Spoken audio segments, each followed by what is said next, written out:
mitohy hatrany ny famoronana dossier ataon'ny mpitondra fanjakana entina motehana ny candidat solombavambahoaka avy amin'ny antoko politika mpanohitra. Omaly 7 aprily 2024 nahiditra amponja vonjimaiky eny Antanimora i Ramatoa Olga Ramalson, candidat solombavambahoaka ny vovonana firaisan-kina ao Antsirabe voalohany. Mariana fa efa ministry ny varotra tamin'ny fotoanany tetezamita i Ramatoa Olga Ramalson, efa ben'ny tanàna ny commune Ambonivohitra Antsirabe ary efa lolon'ny Madagasikara. Toy izao ny zava-nisy Omaly, nazo fampiantsoana avy teo anivon'ny paka na fitsarana manokana miady amin'ny kolikoly i Ramatoa Olga Ramalson tokony teo eo amin'ny 7 maraina. Ho atao fanadihadiana mahakasika ny kolikoly no antony nampiantsoana azy teo anivon'ny paka na anti-corruption. Rehefa tonga ny 4 ariva, taitra n'olona rehetra na eno fa nampidirina amponja vonjimaiky eny Antanimora izy. Araka ny feon gazety miparitaka manerana ny tambazoatserasera sy televiziona maro samihafa, afera tany amin'ny 7 sy 4 arivo fony izy mbola ben'ny tanàna ny commune Ambonivohitra Antsirabe no voizina hiampangana azy ankehitriny. Vesatra mahakasika ny abus de fonction sy faux en écriture publique no antony anenjehana azy. Zany hoe 12 taona teoriana vao nahita ny paka fa misy afera kolikoly mahavoasaringotra ny Ramatoa Olga Ramalson. Tezitra Andriamatoa Marika Ravalomanana filoha teo aloha. Toy izao ny publication izay nataony tao amin'ny page Facebook-iny. Tsy rary ny fampijaliana candidat team amin'izao vanim-potoana ny fifidianana solombavambahoaka izao. Fisamborana candidat Antsirabe voalohany Olga Ramalson. Araka ny hitantsika amin'izao sary izao dia tonga teny Antanimora ny solitena avy tao amin'ny antoko politika tiako Madagasikara dia i Rina Randriamasinoro, solombavambahoaka antitra ary député Fidèle Razarapiera. Mipetraka ihany ny ayay manoloana ny zava-manjoa ny Ramatoa Olga Ramalson hoy Fidèle Razarapiera raha niresaka tamin'ny mpanao gazety. Satria izao efa maro loatra ny tranga mitovy tsy misy valaka amin'izao tranga izao, indrindra fa tamin'ny fotoanan'ny fametrahana antonta-taratasy filatsako vidiana solombavambahoaka. Toy ny hoe fanamborana ny candidat avy nametraka antonta-taratasy ary nentina teo anivon'ny paka ho atao fanadihadiana.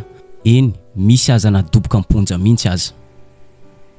Araka izany, miantso ny RMDM ampivondrona hery, miantso ny firaisamonim-pirenena sy ireo hery velona rehetra eto Madagasikara mba hijerainkaiky ity tranga fanaparam-pahefana ity. Nandefa antsoavo ho an'ny vahoaka malagasy ihany koa i député Fidèle Razarapiera mba hiaro ny candidat izay milatsaka ao amin'ny toerana misy ny tsirairay. Ny aya zany tsy maintsy apetraka. Ny aya apetraka dia tsotra. Tao anatin'ny 2 volana teo zay mialoha ny anaovana ny fifidianana solombavambahoaka dia maheno foana antsika fisamborana olona na nametraka antonta-taratasy na candidat. Dia mametraka aya zany tsika ao anatin'ilay hoe tena izotra ho any amin'ny démocratie ve tsika sa izotra ho any amina dictature. Zay zany ny aya apetraka zany anatin'izao sitomana sain'ny fiarahamonina antoka zany ny PTF rehetrarehetra sitomana ny sainy ireo fianakaviam-beraisam-pirenena koa hijery an'ilay ka Madagasikara fa manomboka lasa ny sangy loatra amin'ny loha ao anatin'ilay zava-mitranga entintsika dia tsy maintsy manaitra zany zay, manaitra ary manaitra ny entité politika rehetra koa ilay amin'ny famerana mba samy amondrona hery zany manoloana zavatra kazao satria misy ayabe tateraka ny tena. Na ny heviny manokana ihany koa i Andriamatoa Tabera manoloana ny tranga manjoan'ny Ramatoa Olga Ramalson. Mazava ny zavatra ataon'ny fitondrana ankehitriny fa élimination an'ny candidat atolotry ny antoko politika mpanohitra izao rehetra izao. Araka nambarany dia efa nanomboka n'ity paikady politika maloto ity ny fitondrana tamin'ny fotoana fanaterana ny antonta-taratasy filatsako vidiana ho solombavambahoaka. Ohatra tsy ampiantanana amin'izany ny fanasarotan'ny mpitondra fanjakana ny taratasy ilaina amin'ny firotsako vidiana solombavambahoaka mba ahafahana mieliminer ny candidat indépendant sy antoko politika mpanohitra. Eto dia manao antso avy ho an'ny vahoaka malagasy rehetra, miantso ny hery-velona rehetra eto Madagasikara, miantso ny antoko politika mpanohitra rehetra mba hivondrona iray fo iray saina. Ndao enoantsika ny fanehoan-keviny.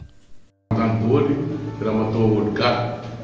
Zao zavatra zao koa dia efa rapoizina ihany satria raha hatramin'ny fikarakarana ny dossier-ndreo candidat firaisan-kina reo dia efa natao asa zay samy hoe zany dia zao azo bisa. Dia mitohy ihany izy ao fotoana zao PDB ny candidat na fivondronana no eliminevana ohatra ny kary sahambava dia natao daholo sady tanteraka raha dia candidat tokana fanjakana ao nirezareza zany.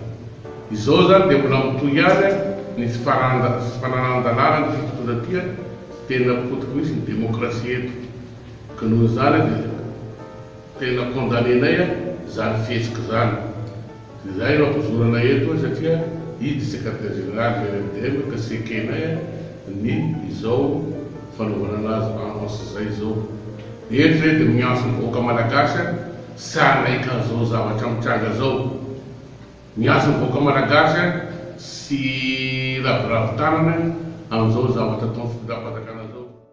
Tsy nitazam-potsiny ny rodobe ny mpanohitra manoloana ny tsirariny manjoany Ramatoa Olga Ramalson candidat député Antsirabe voalohany fa fananao fanambarana ary nampitandrina ny mpitondra fanjakana. Mitaky ny RMDM ny amoahana ny Ramatoa Olga Ramalson tsy misy atakandro mba hitandromana ny fitoniana sy filaminana ito amintsika no anton'izany rehetra zany. Ndao enotsika ny fanambarana izay nataon'ny RMDM. Tsarako vidina toy ny candidat rehetra izy ary efa nahazo numéro tamin'ny sarian-darana koa mavety mpanontany anahy rehetra hoe inona no ambadika zao fisamborana zao fisamboran'izay akatoko ny fiatrehana fividiana solombavam-bahoaka izao manelingely na vizy amin'ny maha-candidat azy mazava be fa amin'izao akatoko ny fividiana zao dia ambadika politika ny fisamborana candidat iray izy tsy amin'ny fitoniana dia manao antso avy izahay atsara ny fanendrehana candidat miantso société civile izahay hiara-asa aminay amin'ny fampirakana ny démocratie miantso ny fianakaviana iresapirenina koa izahay hijery akaiky ny toedrarà eto Madagasikara amin'ny maha-candidat ofisialy Ramatoa Olga Ramalson dia miantso tseny izahay hijery akaiky zao raharaha izao takianay ny fanatokana ny candidat politika anaovana élimination candidat alohan'ny fividianana takianay famoahana tsy misy atakandro ny candidat Olga Ramalson zay ny fanamarana amin'ny vondrona araka ny fanehoan-kevitry sombavambahoaka Fidèle Razarapera sy Andriamatoa Tabera teo iny dia tsy vao androany ny fitondram-panjakana no nanao famoronana dossier entina hamotehana ny candidat sombavambahoaka atolotry ny antoko politika mpanohitra sy candidat sombavambahoaka tsy miankina. Efa noresantsika teto ny ampahany izany tranga zany toy ny fisamborana ny candidat sombavambahoaka tao Anosibe sy tany Vangaindrano. Ny zavatra tsikaritra dia afera kolokolo daholo no nentina ny ampangany ireo candidat sombavambahoaka. Mitovy tsy misy valaka amin'izao tranga manjoany Ramatoa Olga Ramalson. Ndo averina haratsika ankaiky izany tranga niseho tamin'ny herinandro vitsivitsy lasa zay. Nosamborin'ny mpitandro filaminana tamin'ny tsisy antony Ima Vitara Silvestre, candidat sombavambahoaka distriktan'ny Vangaindrano. Nosamborina tamin'ny 9 aprily 2024 lasa teo izy taorinina nateran'ny taratasy filatsako fidina ho sombavambahoaka tao amin'ny distriktan'ny Vangaindrano. Marina fa tsy candidat atolotry n'antoko politika izy fa candidat maleo tena. Fanontaniana mipetraka dia zao, inona ny antony nisamboran'ny mpitandro filaminana azy? Hatreto aloha mbola tsy fantatra inona ny antony nisamborana azy ary tsy fantatra ihany koa nosamborana ho gadraina ve sa ho atao fanadiadiana tsy fantatra hatreto. Araka izany nitsangana nivoaka tamin'ny fahanginany ny Ray aman-drenin'ny Foko Antesaka avy ao Vangaindrano. Toy izao ny antso avy nataony reto Ray aman-dreny reto. Miangavy ny mpitondra fanjakana avy any Antananarivo mba hamoaka ny candidat sombavambahoaka Mahavitara Silvestre fa sahiran-tsaina ny Ray aman-drenin'ny Foko Antesaka amin'ny fotoana itenenantsika izao. Satria tsy fantatra izy ireo mandraka ankehitriny hoe aiza candidat sombavambahoaka Mahavitara Silvestre. Tsy fantatra hoe na any ampigadrana na any amin'ny toeran-kafa na maty sa vilona, tsy fantatra izy ireo zany ka miangavy ny tompona ndraiky mpanjakana izay nisambotra azy mba hamela azy hamoaka azy. Rehefa namesaka ny atota taratasy filatsako fidina ho solombavambahoaka amin'ny anaran'ny tenany manokana indépendant eto Vangaindrano Andriamatoa Mahavitara Silvestre asoina hoe Tara dia gaga izahay fa nisy ny didy fampisamborana azy avy any Antananarivo ary dia noentina io zanaka io ary sy fantatray vahoaka eto Vangaindrano na maty na velona na napigadrana izy hatramin'izao. Koa noho izany dia miangavy ianareo mpitondra fanjakana mahefa any Antananarivo zahay ray aman-dreny rehetra manerana ny commune raika amin'ny telopolo mandrafitra ny district ny Vangaindrano ny amoahana azy sy misy etakana. Ankoatr'izay, nampitandrina ny mpitondra fanjakana ihany koa ireto ray aman-dreny reto. Nampitandrina izy ireo satria tsy tian'izy ireo ny isiany korontana eto amin'ny firenena. Izany hoe ny tian'izy ireo ampitaina dia zao: tsy anaiko vita mora ny foko antesaka manoloana amin'ny fisamborana olon'izy ireo avy any Vangaindrano.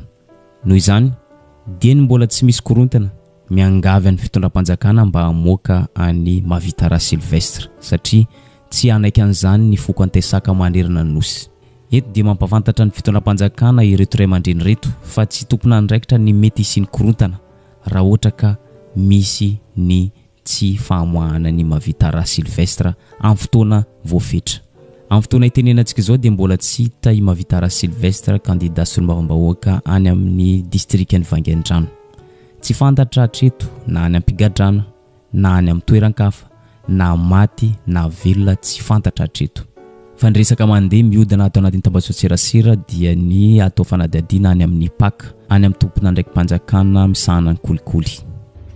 Mangataka ihany koa izahay ny mba ahafahany rehetra mirosaka ankalalana sy mitondra ny anjara birikina amin'ny fampandrosoana amin'izao fifidianana solombavambahoaka izao.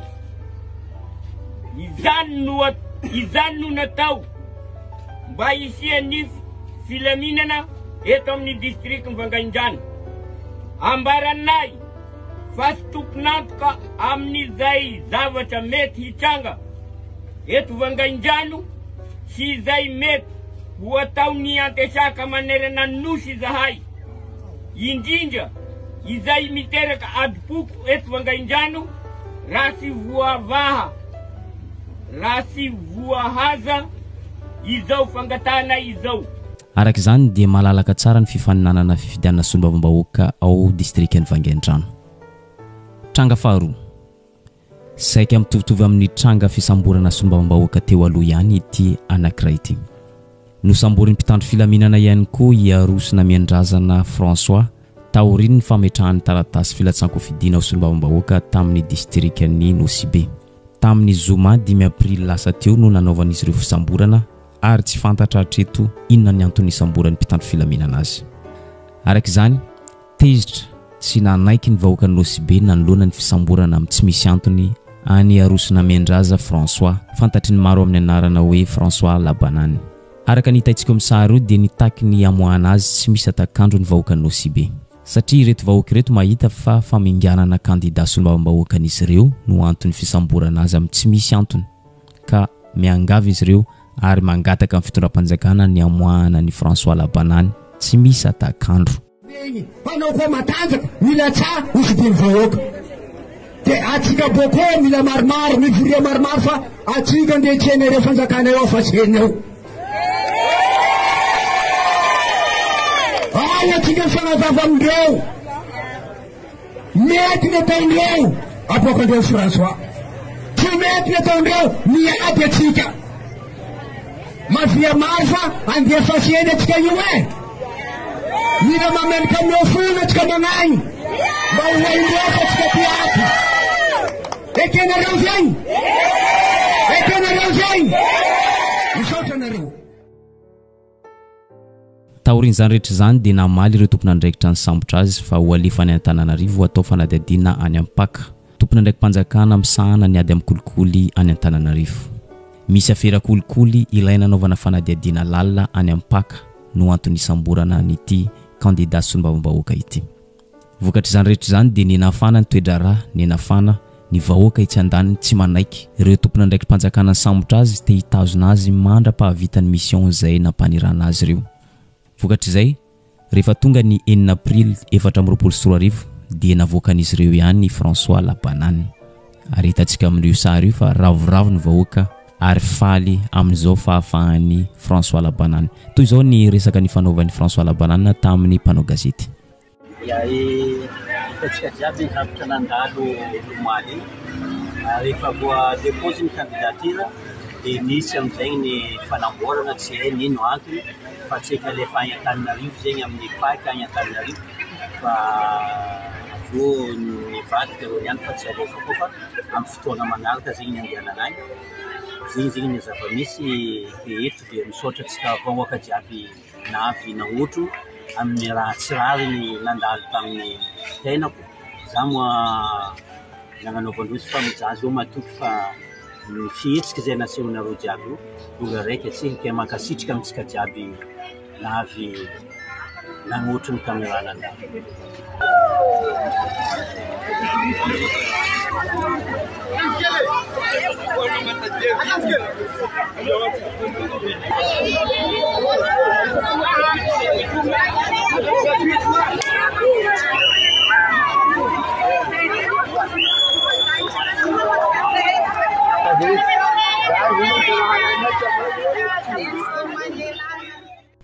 Eto ampamaranana dia zao hitantsika ankehitriny fa miazakazaka manao fomba rehetra azahoana maro anisa ao amin'ny antenimieram-pirenena ny mpitondra antsika ankehitriny amoronana dossier daholo ny candidat atolotry ny antoko politika avy ao amin'ny fanoherana amoronana dossier daholo ny candidat solombavam-bahoaka tsy miankina ampiasaina amin'ny fomba tsy ara-dalàna ny fitaovam-panjakana ampiasaina ny olo-mpanjakana ampiasaina ny fanaparam-pahefana entina motehana ny candidat ny fanoherana sy tsy miankina aiza ho aiza ny fandraisana andraikitra ataon'ireo tompona andraiky mpanjakana amin'ny sahana fifidianana manoloana ny zavatra tsy rariny maro mandalo eto amin'ny firenena aiza ho aiza ny fandraisana andraikitra nataony CENI aiza ho aiza ny fandraisana andraikitra ataony HCC mbola manaiky ataony olombitsy fitaovana motehana ny firenena ihany ve ny HCC sy ny CENI hojeritsika miandalana eo ny toyny ity raharaha ity ary zay ihany koa mamarana ny vidéo tsika androany azadino misabone sy manisy jay amany vidéo tsika